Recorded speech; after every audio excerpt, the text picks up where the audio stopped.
इस बीच एक बड़ी खबर समाजवादी पार्टी के खेमे से आई है और बड़ी खबर यह है कि सूत्र बता रहे हैं कि आजमगढ़ सीट से डिंपल यादव लोकसभा का उपचुनाव लड़ सकती हैं। मैनपुरी की करहल सीट से विधायक बनने के बाद अखिलेश यादव ने आजमगढ़ सीट छोड़ी है। अब इस सीट पर उपचुनाव होना और चर्चा तेज हो गई है कि डिंपल फिर सियासी मैदान में दिखाई देंगी। अगर ऐसा हुआ तो यह तीसरी बार होगा जब डिंपल यादव अखिलेश यादव की छोड़ी हुई लोकसभा सीट से उपचुनाव लड़ेंगी।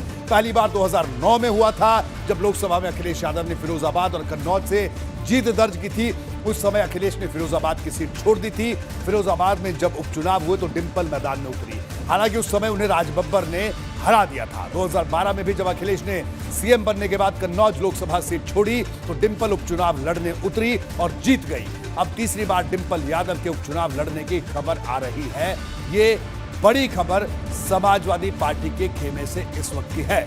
डिंपल ने आखिरी बार 2019 में कन्नौज से लोकसभा चुनाव लड़ा था, जहां से उन्होंने भाजपा के सुब्रत पाठक ने उनको हरा दिया था। अब उनकी अगली मंजिल आजमगढ़ हो सकती है। आजमगढ़ में पहले मुलायम सिंह यादव चुनाव लड़े, फिर उनकी जगह अखिलेश यादव ने ली। अब वो जगह डिंपल यादव ले सकती हैं। जी हां, डिंपल यादव देंगी नई चुनौती। आजमगढ़ सपा का सबसे मजबूत किला है। आजमगढ़ जिले की सभी 10 विधानसभा सीटें इस बार के चुनाव में समाजवादी पार्टी ने जीती। विधानसभा चुनाव में सपा अजय साबित हुई। आजमगढ़ पर सपा हर हाल में कब्जा कायम रखना चाहती है। सपा समर्थकों को बड़ा संदेश देने की कोशिश भी होगी। पश्चिम और पूर्वांचल दोनों की पार्टी के लिए बराबर अहमियत है।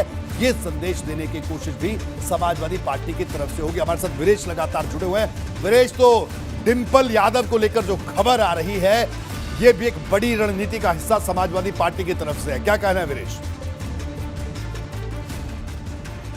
देखिए रोहित जी, आजमगढ़ को लेकर एक कहावत है कि जो है रोम पोप का और आजमगढ़ गोप का, यानी यादवों का वर्चस्व है और MY समीकरण, मुस्लिम यादव समीकरण का जो सबसे बड़ा लेबोरेटरी है पूर्वांचल में, हम कह सकते हैं उत्तर भारत में कह सकते हैं, वो आजमगढ़ है।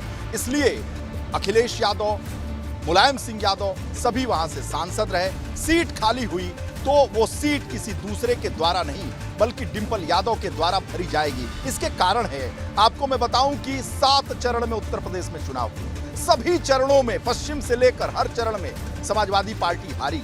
लेकिन वो 7वां चरण याद करिए, जो प्रधानमंत्री का चरण है, यानी उसी में काशी है, उसी में आजमगढ़ है, उसी में जौनपुर है।